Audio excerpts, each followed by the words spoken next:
NBC presents Frank Lovejoy in Night Beat.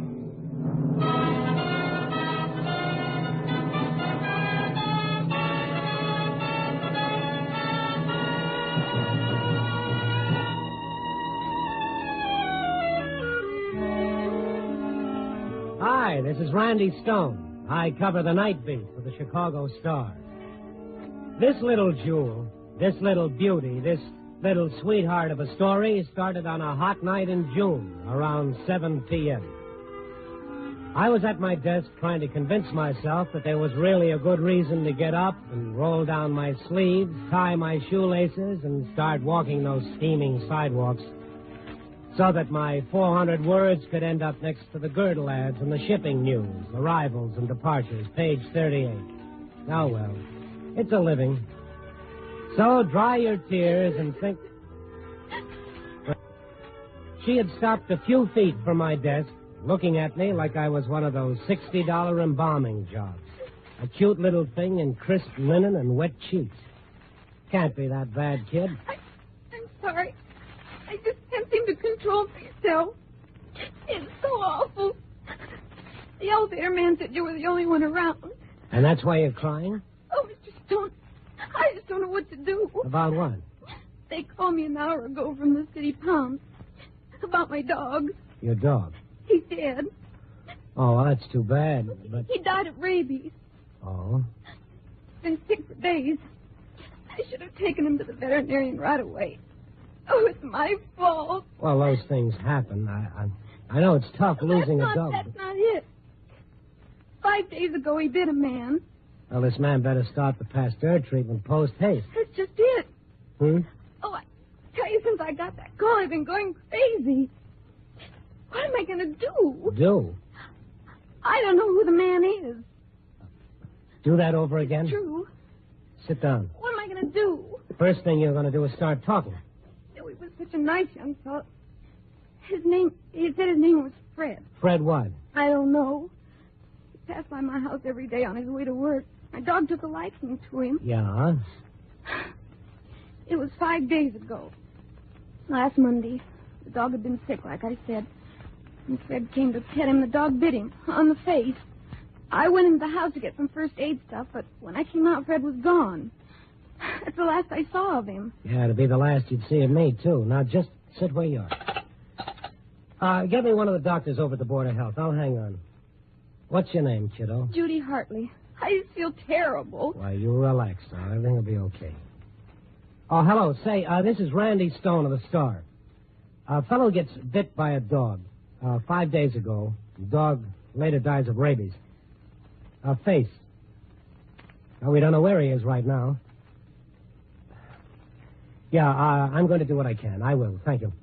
What'd he say? He said the death rate from rabies is 100%. Oh. Now, just relax. The Pasteur treatment has begun in time. There's no danger. And we got to find him. Well, there's another little gimmick, kid. When the bite is on the face, you only have about a week at the most to begin treatment. Then? Uh-huh. We got a couple of days to find this guy. After that, it's too late.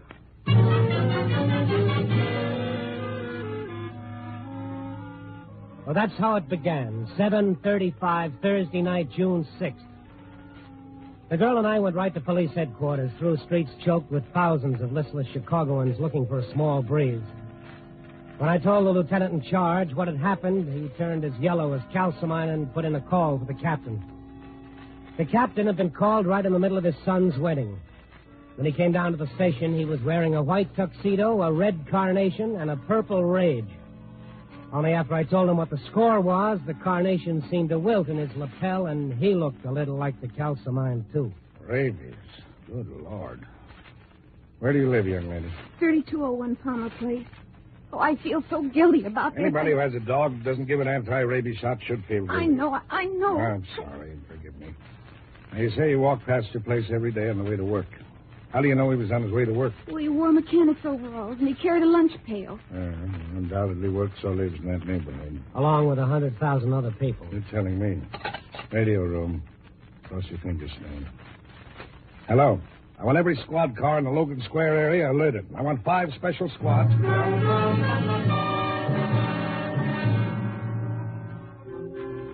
I uncrossed my fingers long enough to call in all the newspaper, radio, and television boys.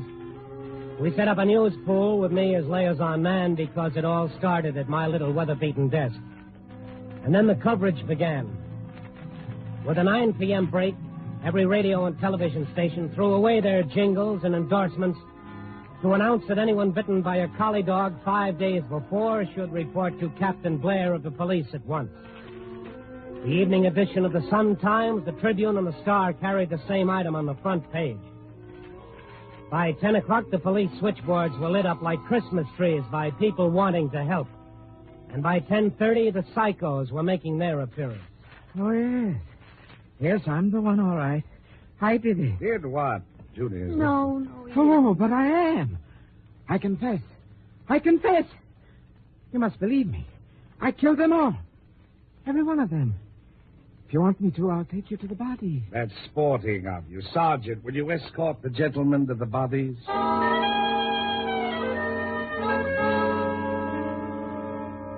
10 after 11, still nothing. Judy, the captain, and I sweating it out in his office, avoiding each other's eyes. The captain now with his white tuxedo coat hanging over a chair and his black tie dangling from one ear, and trying not to look at the clock. Judy chewing on her knuckles and me making one trip after another to the water cooler in the corner. And the minutes passed. And then the phone started ringing again like it had been ringing all night with one false alarm after another. Hello. Yeah. What? Where? Hey, what is it? Pay dirt. Good work, Harris. Be right over. They found him? No, but the next best thing, they found out where he lives. Come on.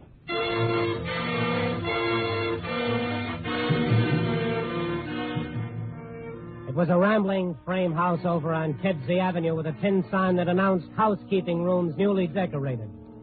2 squad cars were parked in front, and a little gathering of citizens hung around wondering what the excitement was all about. A scrawny, hawk-faced landlady led us upstairs to a back bedroom, swinging a wadded newspaper at moths and flies. Well, here we are. As soon as Judy looked into the room, she stiffened with excitement and pointed to the dresser. His lunch pail. He always carried it as his. Of course it's his. Clothes in the closet are his, too. That whiskey bottle, his. Also, them girly pictures in the mirror. Nothing I hate worse than flies. What's this man's last name? Fred Graham, the name he gave me. Good. Now, do you They have say any... it might hit 103 degrees tomorrow. How do those fellas know? Answer me that. Well, that fixes your wagon, Sonny, the dirty little monster. Lady, do you have any idea where we can find Graham now? Other copper asked me that. And what did you tell the other copper? Told him I didn't have the slightest idea where Graham is now. When's the last time you saw him? Oh, 4 or 5 days ago. All them girly pictures, though. I figure he's got a roof over his head. All right. Much obliged, Mother. Now, thank you to watch your language. Yes, sir. You. Me? Oh, still. Why? Hey. Oh, stinker got away. I hate flies.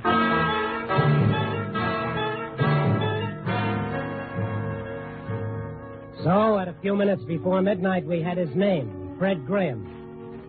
And after the cops finished going through his room, we also had his personality. This was a lover boy from way back. Couple dozen love letters that made Chicago's heat wave seem puny by comparison. A large handful of girly pictures, each thoughtfully inscribed.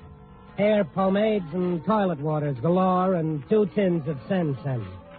Also some paycheck stubs from the A1 Auto Repair Service. Also a postcard from his mom and Cheyenne, Wyoming, hoping he was being a good boy. Good. This guy must have been terrific. By 1:30 a.m., every girl who'd sent a letter had been contacted. No Freddie. The owner of the garage hadn't seen him for 5 days. All his poor ma in Wyoming could offer were her tears. The one break were the snapshots. He appeared on a few of them, and his likeness was blown up full size and handed around. 2 television stations returned to the air to transmit the picture for a solid hour. And the 2 a.m. edition of all the papers tore out every story of disaster and war and hate and carried nothing on the front page but the smiling face of Fred Graham. The radio boys brought a wire recorder to the captain's office, and he transcribed the message. This is Police Captain Blair. I am broadcasting this urgent message to Fred Graham. The dog that bit you 5 days ago has died of rabies. You must have treatment at once, or you are doomed. Report to the police or to any doctor in Chicago immediately. And for the rest of that night, the message was broadcast every 15 minutes on all the stations that remained in operation. But still nothing happened. And then around 4 a.m., the captain rolled up his sleeves, picked up the phone, and really went to work.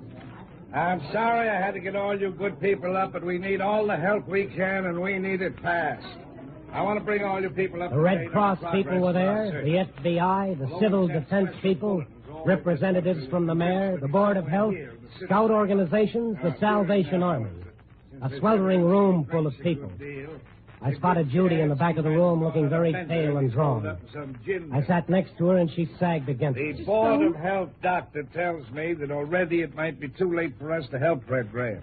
That's certainly that every hour that passes reduces our chances of reaching him in time. Therefore, I've decided to call the entire city into the hunt. Let's find him, the whole city. Judy.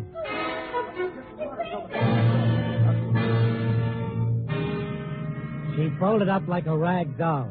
I carried her outside to the first aid room where a nurse began bringing her around. When I returned to the conference room, I saw Judy's purse on the floor where she dropped it. I picked it up. It sagged suspiciously. I opened it. A gun. When I went back to the first aid room, she was feeling better. That is, until I handed her back the purse. You found the gun. Uh-huh. I want it back. Why? Because it's mine. I have a permit. You'll have to come up with a better reason than that. It doesn't matter. I'll get another gun. It's not a gun. Something else. Now, kid... Don't you understand? It's like I killed him. It's just the same. That's nonsense. That's how I feel. And if they don't find him in time, I couldn't live either.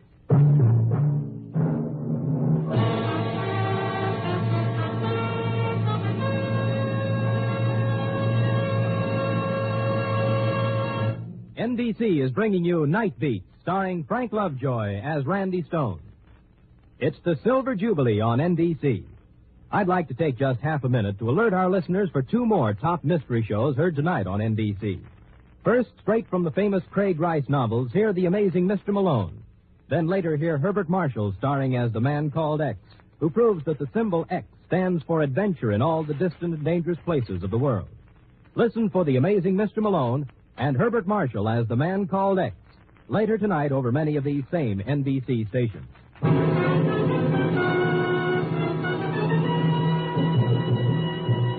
And now back to Night Beat and Randy Stone. It had started out as just another hot Chicago night, and now it had disintegrated into a first-class nightmare. An entire city trying to find Fred Graham, who'd been bitten by a rabid dog and who would surely die if he weren't located very soon. Blair, I am broadcasting this urgent message to Fred Graham. The dog that bit you 5 days ago. And all through the long hours of the night, the disc jockeys interrupted Old Soldiers Never Die and Dabba Dabba Dabba to play the captain's recorded message. And all that morning on the Wake Up and Shine shows. And the television stations and the newspapers playing up the photograph of Fred Graham. But nothing happened. Around 6 a.m., I sent Judy home with a nurse and told the nurse to watch her every minute. And after that, I just hung around the hallway of the Central Police Station, watching the ruby red sun start a new sizzling day. The last day we'd have to find Graham in time. The captain called me in around 9. A white tuxedo looking like something left over from war surplus. All right. So you might say he left town without picking up his clothes or his paycheck, and for no reason, mind you. We've checked on that. He's not wanted for a thing. No creditors or police records, nothing like that. But for the sake of argument, okay, he left town. Now look at these newspapers. Detroit News, New York Post, Miami Herald, San Francisco Chronicle. Front page story in every newspaper in the country. But still nothing happened. Where is he, Randy? Where is he? That's a good question. Come up with a good answer. I'll fix every traffic ticket you get for life. I'm going batty. Or maybe you need a couple of minutes sleep, huh? Sleep. Every time I close my eyes, I hear that board of health doctor lecturing us about the way a man dies with rabies. That's not why I called you, Randy. You're the boy handling the press pool for all the papers. Okay, here's the latest plan of action. We're dividing the city into 8 sections. The scouts are going to supply us with 2,000 boys to cover the suburbs around Evanston. The Civil Defense is supplying 10,000 volunteers to handle the north side. The Red Cross is digging up another 5,000. And Captain Blair, Yes. what are you making it so hard for a taxpayer to see you for? For an hour now, I've been trying to get in here. I've been pretty busy. What can I do for you? Robinson's the name. Joe Robinson. It's all over. Ended. Huh? Call off the cops. Everybody relax. Fred Graham's found. What are you talking about? Where is he? And those bums outside gave me trouble. Wouldn't let me through. Look, taxpayer Robinson, just tell us where he is. How should I know? How should I know? I mean, not right away. Give me an hour or two. But as soon as I hightail it to the airport and get my little Piper Cub up there in the wild blue yonder... The wild blue yonder. Don't you get it? I'm a skywriter. All day long, I float around writing, Soda Seltzer is the tops. Hour after hour, Soda Seltzer is the tops. You know how many people look up and see that? Only everybody. Okay, so today I sell Soda Seltzer to keep that $20 an hour, and I write, Fred Graham, where are you? With a question mark? Sure, with a question mark. You know how many guys in my racket can make a perfect question mark? Mighty few.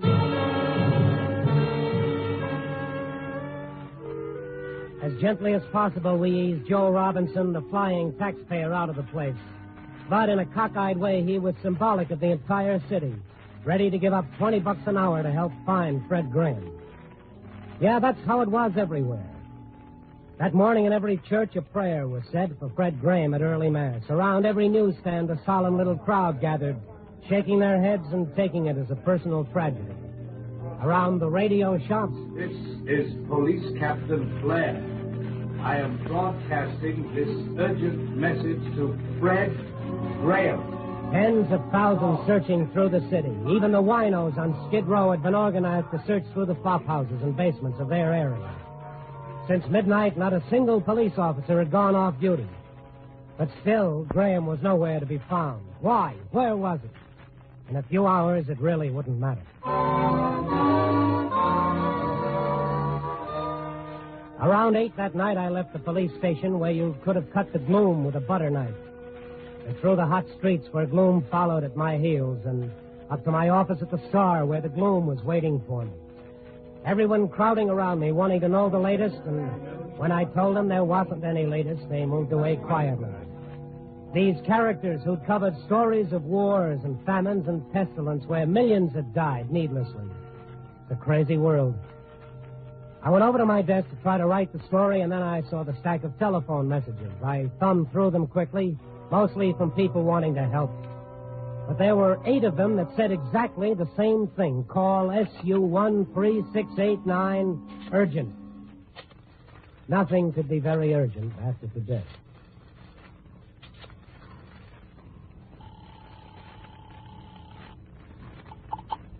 Hello? This is Randy Stone of the Star. Why didn't you call me before? I've been going crazy trying to reach you. Didn't you get my messages? I've been away from the office on the Graham story. That's what I'm calling about. He wants to talk to you.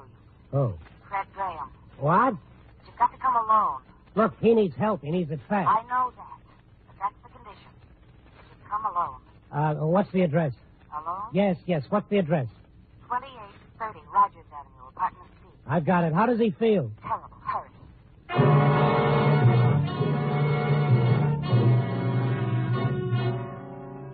I was in the cab on my way over there when I remembered a beat-up little dame who'd wanted to kill herself, namely Judy Hartley. We had to pass within 3 blocks of her house anyhow, and I figured the extra minute wouldn't make that much difference. I told the cabbie to keep the motor running and rang Judy's bell. Nurse opened the door. I went right past her to where Judy was curled up on the couch, still gnawing on whatever was left of her knuckles. I took her gun out of my pocket and handed it to her. I don't understand. Well, you said you had a permit for it, so I guess But it's okay. Besides, you won't have to blow your brains out after all. You don't mean it. Yes, I do mean. Come on.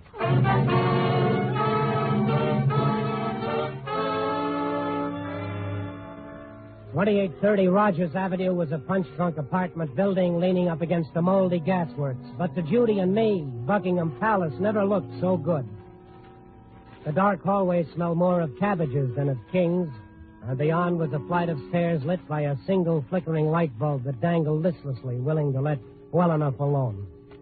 I pressed the button marked C, and we waited. And then upstairs, beyond our sight, a door opened.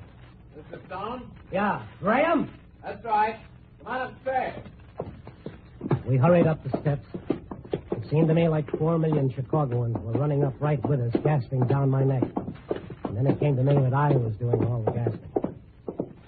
And up ahead was another hallway, lit by another no-talent bulb. A young man was standing beside an open door. Brother, am I glad to see you? Yeah. No. Oh, no. No. He spun around, went back into the apartment, slammed the door behind him. I must make a grand first impression.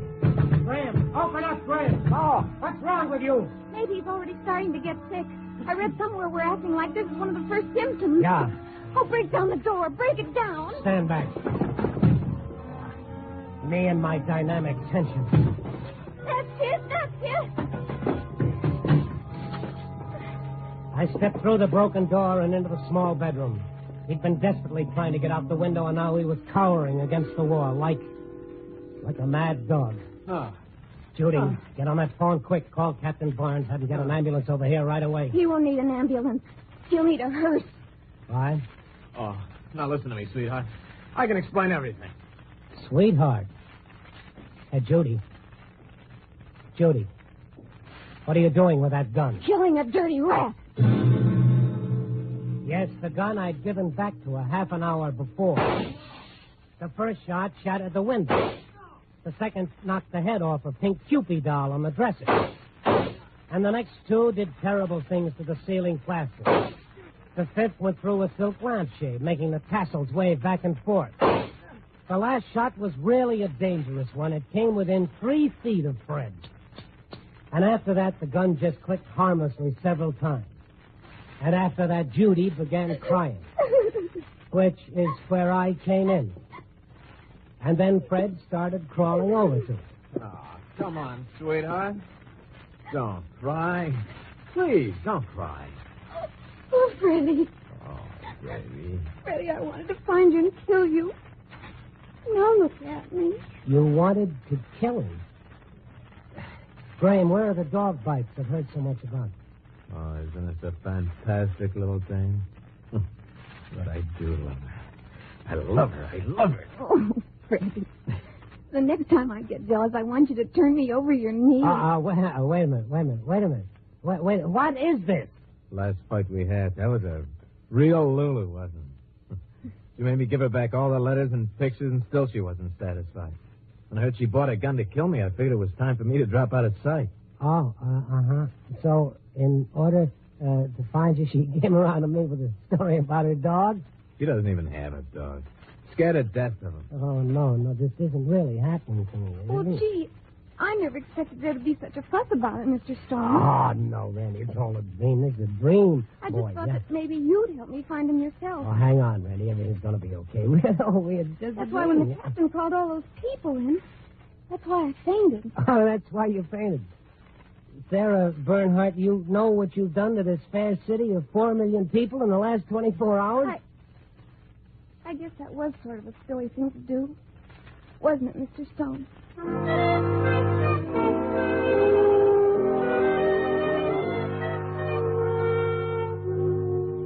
Well, since there were no more bullets in the gun, I couldn't kill her. Or myself for not checking with the dog pound. But who could doubt a story like that? Tommy, I took a walk through the city where 10,000 Boy Scouts and 8,000 Red Cross workers, the entire civil defense setup, were searching for Fred Graham door to door. The television people, the newspaper people, the radio people. This is Police Captain Blair. I am broadcasting this urgent message to Fred Graham. Shut up! All those cops working the night through without a moment's sleep. The winos searching the flop houses. Every church offering up prayers. Dismally, I looked up into the sky myself, only to see in the fast-fading dust a skywriter putting a smoky question mark on Fred Graham. Where are you? The whole city, 4 million people. What was the caliber of that gun?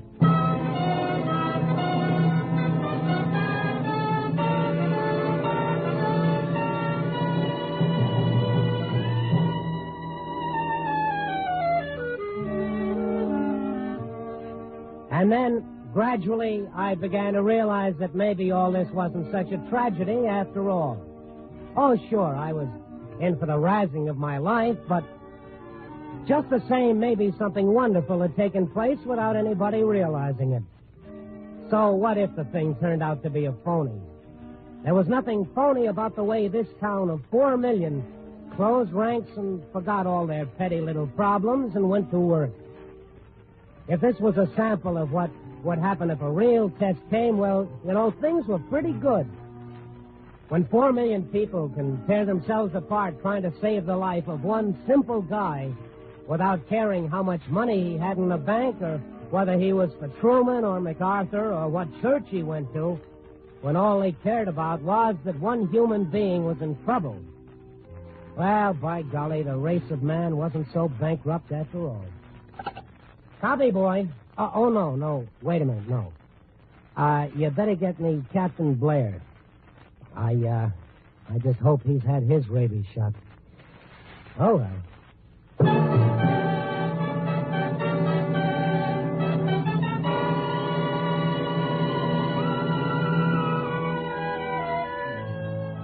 Night Beat, starring Frank Lovejoy, is produced and directed by Warren Lewis. Tonight's story was written by Larry Marcus with music by Robert Armbruster. The part of the captain was played by Alan Reed.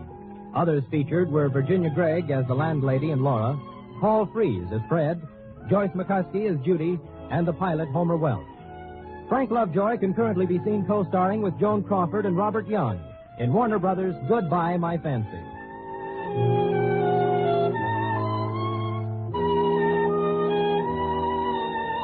Listen next week at this time and every week as Randy Stone searches through the city for the strange stories waiting for him in the darkness.